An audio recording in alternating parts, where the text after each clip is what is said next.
e.edu.es. Fin de espacio promocional y publicitario. 9:1. Son las 9 de la mañana. Quiero saludarle a Lolo Echeverría y quiero que nos reprise esta crónica tan interesante que nos entregó este fin de semana, un poquito antes, ¿no?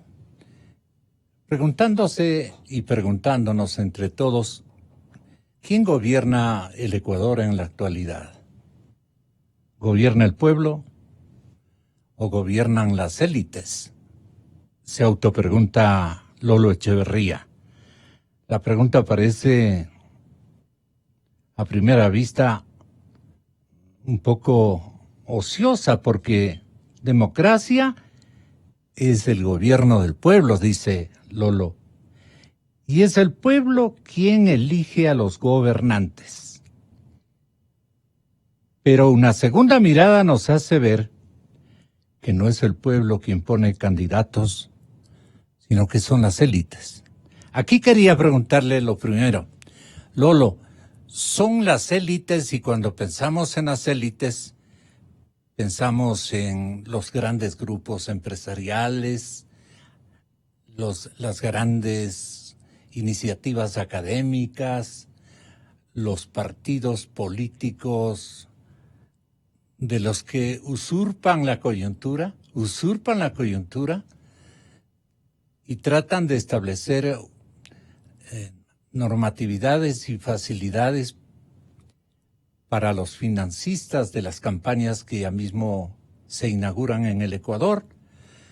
Entonces, ¿estos son los que escogen a los candidatos, o los candidatos que no han sido ni siquiera políticos, pero que tienen plata robada, se preparan también para darle nuevamente una sorpresa atrevida a nuestro país? En esta campaña puede haber harta plata robada, sería mi primera pregunta. ¿Y quién está gobernando en la actualidad en segundo lugar? Parece que tiene una buena correlación a sus iniciativas. Lolo Echeverría, en Cadena Democracia.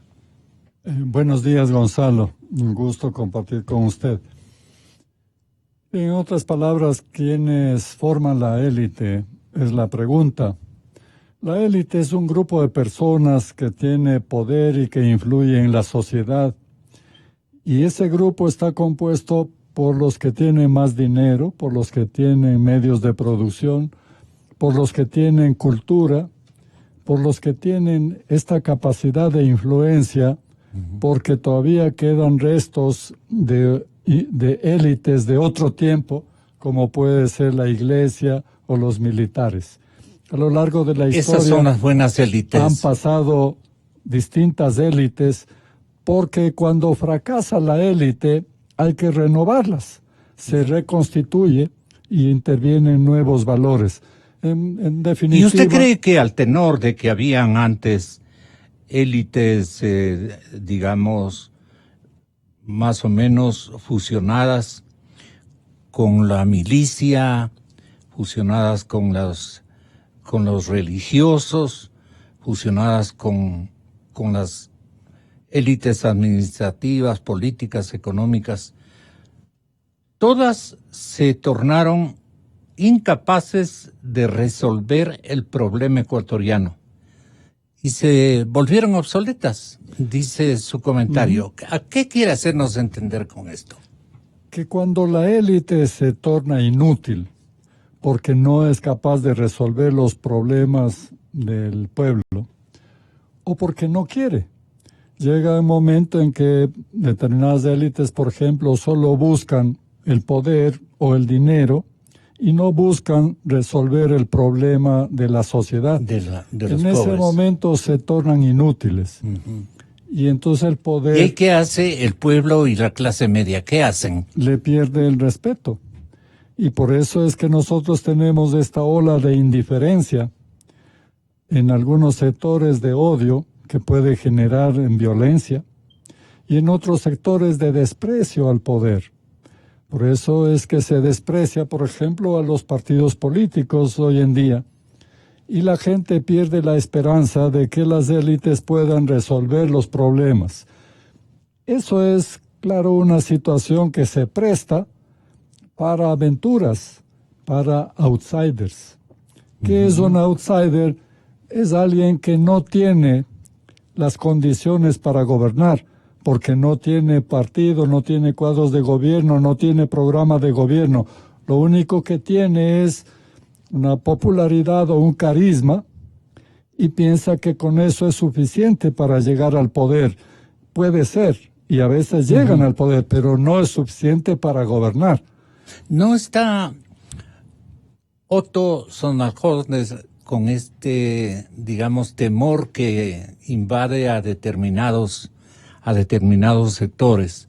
Porque los mensajes en Twitter con los que, por ejemplo, Rafael Correa ridiculiza al señor vicepresidente de la República actual, o los sesudísimos analistas que la opinión pública cuestionan los dotes clientelares del gobierno, demuestran que la estrategia de posicionamiento les está dando resultado, se refieren a Otto.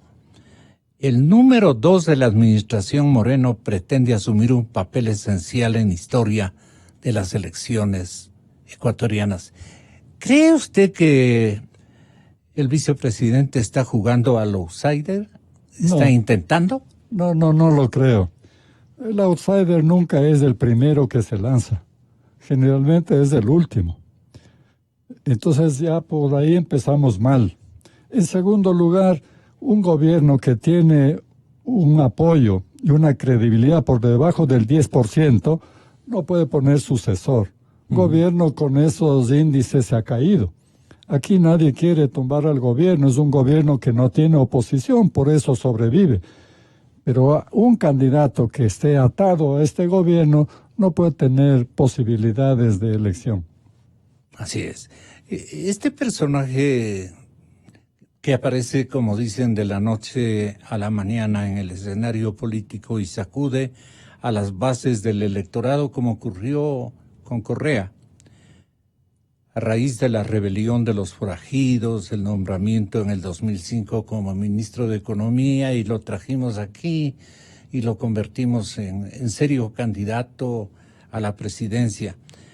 Esa figura que logró él dimensionarla con gran estratagemas, y creo que con el dinero que se incorporó rápidamente porque vio en él, digamos, futuros promisorios en el negocio político electoral, lo hicieron.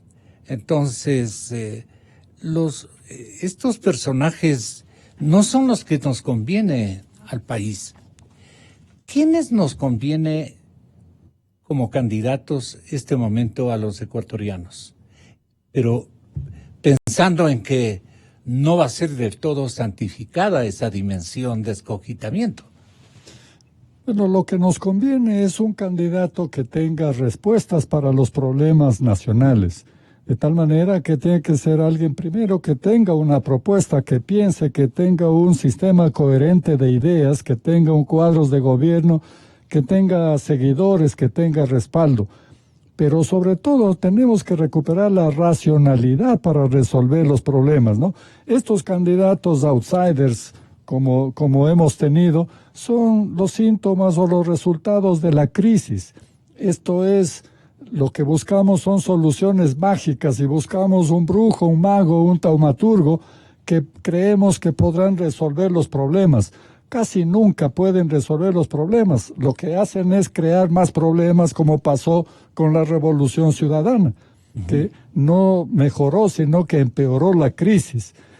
Pero no solamente el pueblo cree en las soluciones mágicas, también los políticos, desgraciadamente, y piensan que con popularidad es suficiente. Una imagen, todo es cuestión de imagen, de publicidad, de propaganda, y aún ellos se creen, claro, siempre hay un grado de vanidad, de soberbia en eso, y piensan que pueden ser elegidos y que ser elegidos les da la capacidad de gobernar, y esto no es así. De manera que, como ¿Qué no tipo de tenemos... outsider fue Jaime Roldós? Vino a la esfera política electoral cuando los caprichos de la dictadura que predominaba en estos tiempos impidieron a su tío político, don Asad Bucarán, que fuera candidato. Y claro, permitió que este maestro de oratoria, gran talentoso y combativo político de concentración de fuerzas populares, cambie la historia prácticamente política de nuestro país. El outsider Jaime Roldós, ¿tenemos este momento? No, no lo tenemos, ni lo tuvimos. Yo creo que Roldós fue una ilusión. Nadie recuerda, después de que se murió, le han mitificado. Claro que hizo cosas interesantes, cosas importantes, pero lo demás es mitificación. Pero nadie recuerda que es producto del populismo bucaramista. Y fue un intento de poner una figura nueva, prometedora, que reemplazaba a un líder popular que había sido desplazado. De manera que el origen y las consecuencias nos indican que fue una ilusión. Lo demás es mitificación. ¿Y el tema de Gutiérrez? Bueno, Gutiérrez también fue un ensayo. Es un caso especial fue el de Gutiérrez, porque con Gutiérrez estuvieron en el gobierno al inicio todos. Estuvieron los militares, los indígenas, la izquierda, la derecha, todos estuvieron en el inicio del gobierno de Gutiérrez. Pero se desvaneció rápidamente y entonces empezó a generarse una oposición de parte justamente de las élites y terminó con una baja popularidad. Y en el Ecuador los que han bajado de 10 puntos en popularidad y credibilidad simplemente se han caído, porque no tienen base para sostenerse en el poder. Y han dependido de otras circunstancias. Por ejemplo, Freddy Elders fue una respuesta al temor que invadió al país electoral Álvaro Noboa en el año 98. Fue la sorpresa de un derrocado prácticamente al disputarse voto a voto la presidencia con Chamil Maguad. Ni del periodista Freddy Elders, que, como digo, en el 96, enarbolando las banderas de los sectores indígenas, todos recordamos. Ahora se piensa en Sonnenholzner. ¿Usted qué piensa? ¿Que tiene virtualidades como para ejercitar una tarea de improvisado outsider, conforme los que le acabo de hacer recuerdo a usted y a la distinguida audiencia de la cadena Democracia? ¿Tiene Sonnenholzner mucho o poco de todos estos nombres y está haciendo unos primeros guiños en la política? ¿Usted dice que no? Eso sí, que tenga el inicio de una carrera política, alguien que no ha estado en política, sí. ¿Y por qué no puede convertirse en el outsider de esta coyuntura? Porque tiene, digámoslo con una metáfora dura, tiene un muerto atado a la espalda, que es un gobierno que no ha funcionado. Entonces, no puede despegar una candidatura que tiene detrás un gobierno que no ha resuelto nada, que no ha podido resolver nada, porque es un gobierno sin consistencia ideológica, es un gobierno que no sabía para qué estaba aquí, que se pasó la mitad de su periodo tratando de deshacerse de su propio pasado. En esas condiciones era muy difícil que triunfara. ¿Y usted cree que el vicepresidente actual se está estrenando todos los días para volverse un outsider, desde la versatilidad de su mensaje, El Correa le considera el reemplazo de Nebot, mientras otros analistas lo asumen como el salvavidas del gobierno, dispuesto a robarle votos a la fuerza correísta, dicen. Pero es lógico, si Correa dice él es el reemplazo de Nebot, es lo que hace es expresar su deseo. Eso es lo que él quisiera, porque es fácil derrotarle. Ya. Entonces es como escoger un enemigo al cual yo tengo la certeza de derrotarle. Pero no es así. No tiene sentido que este gobierno ponga un candidato o que este gobierno, que debía ser un gobierno de transición, que algo podía significar el que se declare un gobierno de transición, no tiene sentido que ahora pretenda hacer desde el gobierno campaña política. Esto no tiene posibilidades de éxito ni de lejos. Y yo lo que creo es que puede ser una figura prometedora en el sentido de que en el futuro pueda ser un político de valor, pero no en esta coyuntura, no en este momento, no por él, sino por el gobierno con el que está ligado irremediablemente. Sigamos con el quién gobierna en la actualidad. Entonces, allí nos presentamos a hacerle la consulta con la crisis de la democracia actual, que se describe como la prolongación artificiosa de instituciones y gobernantes incapaces de resolver los problemas de los gobernados, y declarada su inutilidad, en lugar de ser temidos, comienzan a ser odiados, en lugar de ser respetados, vienen a ser despreciados. Si esa élite ha perdido poder, cabe preguntarse entonces quién está gobernando el país. Por eso estamos en crisis, porque no hay certeza de quién gobierna. Las élites han gobernado siempre y gobiernan ahora, pero están en crisis, no tienen respuestas para la crisis del momento, la crisis financiera, la crisis económica, la crisis política. Mire, no hay partidos políticos, no hay instituciones, la corrupción nos doblega, el narcotráfico nos invade. De manera que para todos esos problemas que son esenciales, fundamentales, deberíamos tener respuestas. Y las respuestas deberían venir normalmente de la élite, pero en este momento están tan despistados que no tienen respuestas, y por eso ocurre lo que estamos viendo no solo en el Ecuador, es un mal de la democracia. Lo que ocurre en Chile también es un síntoma muy claro de esto. Ahí tiene una élite que incluso tiene buenos resultados desde el punto de vista macroeconómico, pero no resuelve los problemas de la totalidad, y entre los problemas que tiene es la desigualdad entre los distintos sectores de la sociedad. En esas condiciones el poder no merece respeto, el poder en esas condiciones se vuelve inútil y en ese sentido entonces es despreciado. ¿Y el pueblo ecuatoriano a quién obedecerá sus exhortos o petitorios de apoyo entre los candidatos, sean outsiders o sean personajes más conocidos,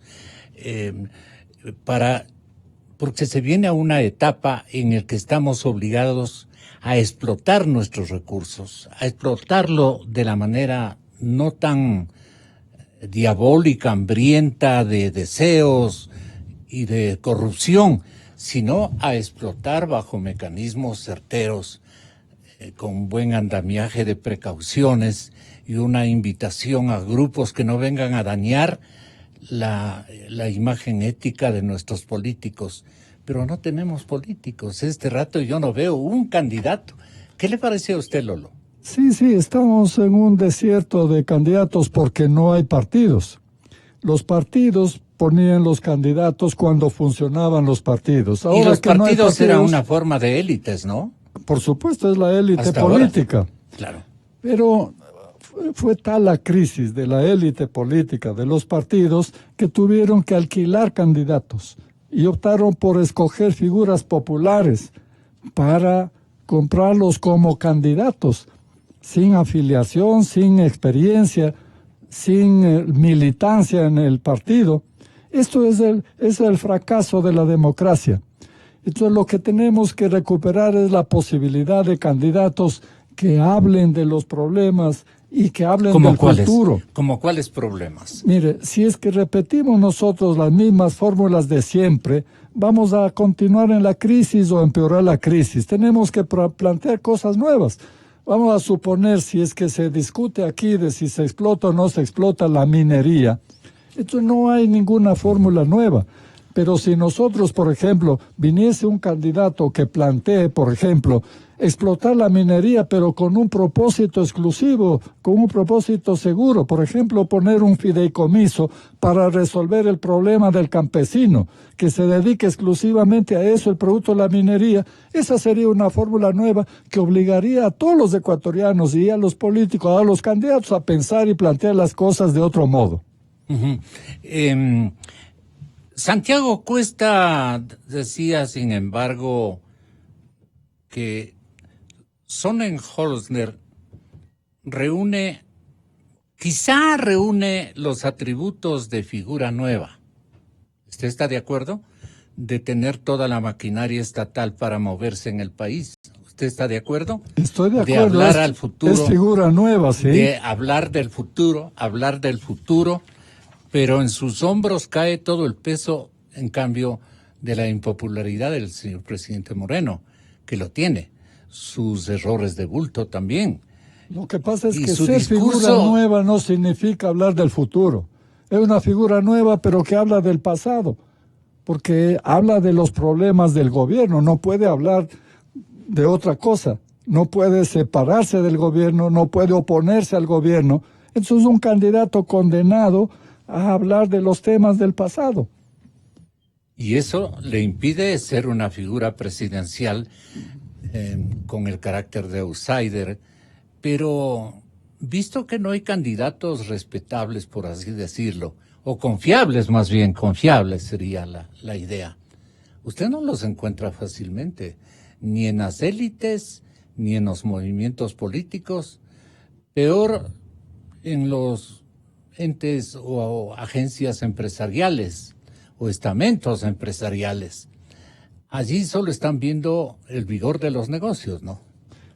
No, para eso es la campaña electoral, para que se presenten candidatos y de entre los candidatos y visto... ¿Y Otto puede presentarse? Por supuesto que puede presentarse, pero una cosa es presentarse de candidato y otra es ser un candidato con grandes posibilidades de éxito. El vicepresidente puede reconformarse, reestructurarse en base a adhesiones que reciba de otros signos más permeables para la opinión pública. Es que el problema del vicepresidente es que no puede oponerse al gobierno del cual forma parte. Obligatoriamente está condenado a hablar de los problemas tal como los ve el gobierno. Un gobierno que no ha podido resolver los problemas. Pero tiene su propio libreto, digamos. Yo le he oído ¿Cómo planteamientos. puede tener un libreto diferente el segundo a bordo de un gobierno que está en ejercicio y que tiene índices de popularidad y de credibilidad por debajo del 10%? ¿Y eso está aprobado, comprobado? Bueno, todas las encuestas dicen eso y la experiencia de la indiferencia de la gente sería suficiente. Pero tal vez dice la gente, tal vez el muchachito. Puede ser que la gente se entusiasme momentáneamente como se entusiasmó, por ejemplo, con Vargas, porque a veces cuando no se ven soluciones racionales se echa mano de la magia. Pero la campaña electoral será el mecanismo para que él vaya bajando en lugar de ir subiendo, porque en la campaña electoral es donde se plantea la posición respecto al gobierno, la posición respecto al futuro, la posición respecto al pasado, la solución de los problemas que no ha podido resolver este gobierno. Lo que va a buscar la gente es alguien que le resuelva lo que este gobierno no ha podido resolver. Gracias, Lolo. Muy amable, muchísimas gracias. Ya estamos en breves instantes con nuestro próximo programa en la radiodifusión de Avanzada. Calidad.